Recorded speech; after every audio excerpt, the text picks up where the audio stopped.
Bismillahirrahmanirrahim. Assalamualaikum warahmatullahi wabarakatuh. Perkenalkan, nama saya Rasid Al-Hakim. Saya mahasiswa semester 6 program studi pendidikan guru Madrasah Ibtidaiyah, Fakultas Tarbiyah, Institut Agama Islam Hamzah Wadi NWDI Pancor. Nah, di sini saya akan mengenalkan kepada teman-teman sekalian yaitu tentang salah satu provinsi yang ada di Indonesia, yaitu Provinsi Kalimantan Utara. Di mana Provinsi Kalimantan Utara ini adalah provinsi yang letaknya di bagian utara Pulau Kalimantan, di mana di Provinsi Kalimantan Utara ini berbatasan langsung dengan salah satu negara tetangga kita, yaitu negara Malaysia. Dan Provinsi Kalimantan ini memiliki peta yang berbentuk seperti ini. Nah, peta ini atau wilayah dari Pulau Kalimantan ini memiliki luas yaitu sekitar 75.467,70 km persegi dengan total penduduk yaitu sekitar 713.622 total populasi penduduk, dan kepadatan penduduknya yaitu sekitar 9 per kilometer persegi. Itu adalah kepadatan penduduk di Provinsi Kalimantan Utara ini. Di dalam Provinsi Kalimantan Utara ini memiliki 4 kabupaten dan 1 kota, dan memiliki 50 kecamatan dan kelurahan berjumlah 479. Nah, itu adalah luas dan kabupaten dan kota yang ada di Provinsi Kalimantan Utara. Nah, sekarang kita lanjut ke sejarah Provinsi Kalimantan Utara. Kalimantan Utara ini dulu adalah bagian dari daerah Kalimantan Timur, sehingga pada tahun 2012 atau lebih tepatnya pada tanggal 25 Oktober tahun 2012 DPR mengesahkan Kalimantan Utara ini menjadi provinsi baru di Indonesia, sehingga Provinsi Kalimantan Utara ini menjadi provinsi ke-34 bagi Indonesia, sehingga Provinsi Kalimantan Utara ini menjadi provinsi termuda yang ada di Indonesia saat ini. Setelah kita mengetahui tentang luas wilayah dan sejarah Kalimantan Utara ini, maka sekarang saya akan mengenalkan kepada teman-teman sekalian yaitu tentang kebudayaan-kebudayaan yang ada di Provinsi Kalimantan Utara ini. Sebagai provinsi yang baru, Kalimantan Utara ini juga memiliki kebudayaan-kebudayaan yang sangat unik. Tidak seperti di provinsi-provinsi yang lain, Kalimantan Utara juga memiliki kebudayaan. Contohnya seperti rumah adat. Di Provinsi Kalimantan Utara memiliki rumah adat yang bernama Rumah Baloi. Rumah baloi ini bentuknya itu seperti panggung, dan bahan utama dari pembuatan rumah baloi atau rumah adat Provinsi Kalimantan Utara ini adalah dari kayu ulin. Kayu ulin ini adalah kayu yang sangat banyak ditemukan di hutan-hutan Provinsi Kalimantan Utara, sehingga masyarakat Kalimantan Utara memanfaatkan itu untuk menjadikannya bahan utama dari pembuatan rumah adat Kalimantan Utara ini. Kenapa masyarakat menggunakan bahan utamanya kayu ulin? Karena kayu ulin ini memiliki ketahanan yang kuat, sehingga masyarakat Provinsi Kalimantan Utara menyebut kayu ini sebagai kayu besi, karena semakin dia terkena air maka kayu ini akan semakin kuat. Nah, di dalam rumah adat Kalimantan Utara ini memiliki berbagai macam ruangan, dan fungsinya itu berbeda-beda.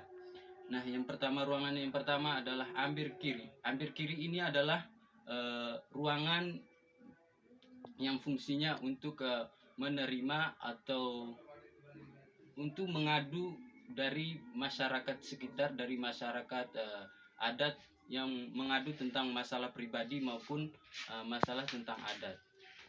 Dan yang kedua adalah ambir tengah. Ambir tengah ini adalah ruangan bagian tengah dari rumah adat Laboi ini, yaitu fungsinya adalah untuk melakukan musyawarah dari petua-petua suku dari Kalimantan Utara ini. Dan yang ketiga adalah Ambir Kanan. Ambir Kanan ini berfungsi untuk tempat beristirahat bagi petua-petua adat di sana. Dan yang terakhir adalah Lamin Dalom. Lamin Dalom ini adalah tempat singgasana dari suku Dayak atau suku yang ada di Provinsi Kalimantan Utara ini, sehingga tidak sembarang orang yang bisa masuk ke dalam ruangan ini kecuali orang-orang tertentu. Setelah kita membicarakan atau setelah saya mengenalkan kepada teman-teman sekalian tentang rumah adat, sekarang saya akan mengenalkan kepada teman-teman sekalian tentang upacara-upacara atau adat istiadat dari Provinsi Kalimantan Utara. Nah, adat istiadat yang pertama adalah yaitu ngehawa. Ngehawa ini adalah di mana upacara ini dilakukan pas acara pernikahan, di mana seorang mempelai laki-laki akan membawa benda alat-alat adat untuk diberikan kepada mempelai perempuan. Nah, jika mempelai perempuannya dari kalangan bangsawan atau dari kalangan orang-orang yang terpandang, maka bahan adat atau semacamnya itu akan dibawa lebih banyak sesuai dari permintaan dari mempelai perempuan. Dan yang kedua adalah Mungutuhan. Mungutuhan ini adalah upacara yang dilakukan setiap tahun oleh masyarakat Kalimantan Utara, yaitu bertujuan untuk mengucapkan rasa syukur mereka kepada Tuhan. Dan yang ketiga adalah Beliat. Beliat ini adalah upacara penyembahan, yaitu keyakinan masyarakat Kalimantan Utara terhadap roh-roh mistis yang mereka yakini tentang tentang kebesarannya atau kekuatannya, sehingga mereka meminta kekuatan kepada roh-roh itu. Dan sekarang setelah kita mengetahui adat istiadatnya, sekarang kita akan mengenalkan kepada teman-teman tentang bahasa yang digunakan oleh masyarakat Kalimantan Utara. Bahasa resmi yang mereka gunakan adalah bahasa Indonesia, dan sedangkan bahasa daerah mereka menggunakan bahasa Dayak, karena kebanyakan atau mayoritas dari provinsi Kalimantan Utara ini adalah suku Dayak, sehingga masyarakat di sana lebih dominan menggunakan bahasa Dayak.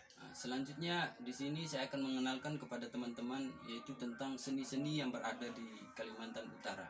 Nah, yang pertama adalah saya mengenalkan kepada teman-teman sekalian yaitu tarian-tarian yang berada di khas Kalimantan Utara. Yang pertama adalah tarian lelatif. Tarian lelatif ini adalah di mana seorang penarinya itu ditutupkan matanya dan tariannya itu menghindari kayu yang digerakkan. Contoh gambarnya seperti ini. Dan yang kedua adalah tarian junggit. Tarian junggit ini adalah tarian yang dilakukan di kalangan istana. Tarian ini di kalangan elit aja. Dan yang ketiga adalah tarian kancet ledo. Tarian kancet ledo ini yaitu tarian seperti angin yang menghembus padi, menggambarkan kelembutan hati dari seorang gadis. Nah, itu adalah macam-macam tarian dari Kalimantan Utara. Nah, setelah saya mengenalkan kepada teman-teman sekalian tentang tariannya tadi, sekarang kita lanjut ke pakaian adat. Pakaian adat Kalimantan Utara bentuknya seperti ini. Nah, di mana untuk perempuannya bernama ta'a, yaitu di bagian atas atau di bagian bajunya berbentuk rompi, dan di bagian celana atau bawahnya berbentuk rok, dan di bagian kepalanya itu berisi tentang atau dihiasi dengan bulu burung enggang, yaitu burung yang ada di Provinsi Kalimantan Utara. Sedangkan untuk laki-lakinya bernama sapai sepak, yaitu di mana di bagian atasnya dililiti dari di bagian atasnya berbentuk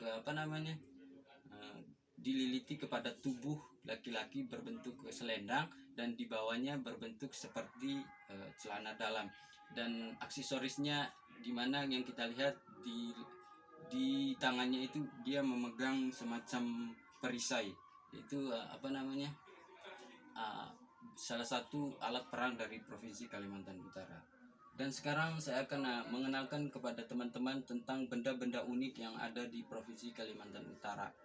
Yang pertama itu adalah di mana dalam logo Provinsi Kalimantan Utara, di depannya itu ada parang, berbentuk parang, terus ada perisai dan ada di situ tombak. Nah, yang pertama adalah madau atau semacam pedang. Ini digunakan oleh masyarakat atau suku dari Provinsi Kalimantan Utara, ini digunakan untuk bahan alat perang. Dan yang kedua adalah talawang. Talawang ini adalah seperti perisai yang digunakan untuk bahan pelindung ketika berperang, sehingga mereka menggunakan itu agar terhindar dari pukulan musuh. Dan yang ketiga adalah tombak. Tombak ini digunakan oleh masyarakat Kalimantan Utara untuk berburu dan untuk alat perang juga. Dan yang terakhir, benda-benda unik dari Provinsi Kalimantan Utara ini adalah alat musik. Itu berbentuk biola, tapi senarnya cuma ada 2. Itu adalah benda-benda unik yang ada di Provinsi Kalimantan Utara. Oke. Baik, sekarang saya akan mengenalkan kepada teman-teman tentang makanan khas. Sebagaimana yang kita ketahui, di mana di Indonesia ini memiliki banyak sekali makanan khas. Nah, di Kalimantan Utara pun demikian, memiliki makanan khas daerah. Dan yang pertama bernama lawa. Lawa ini adalah sayuran yang dibuat dari bahan alam seperti sayuran, yaitu timun dan rumput laut. Untuk menambah cita rasanya, mereka menambah udang. Jika tidak ada udang, masyarakat di sana menggunakan kerang. Dan yang kedua adalah kepiting soka. Kepiting soka ini yang bahan utamanya adalah kepiting dan ditaburi dengan sambal-sambal yang khas Kalimantan Utara. Itu adalah makanan-makanan yang tenar atau yang khas dari Kalimantan Utara. Nah, setelah kita mengetahui tentang luas wilayah, kebudayaan, seni, makanan khas, dan lain sebagainya, dan yang terakhir saya akan merekomendasikan kepada teman-teman salah satu wisata yang ada di Provinsi Kalimantan Utara, yaitu saya akan merekomendasikan kepada teman-teman tentang Museum Perang Dunia II yang ada di Kalimantan Utara.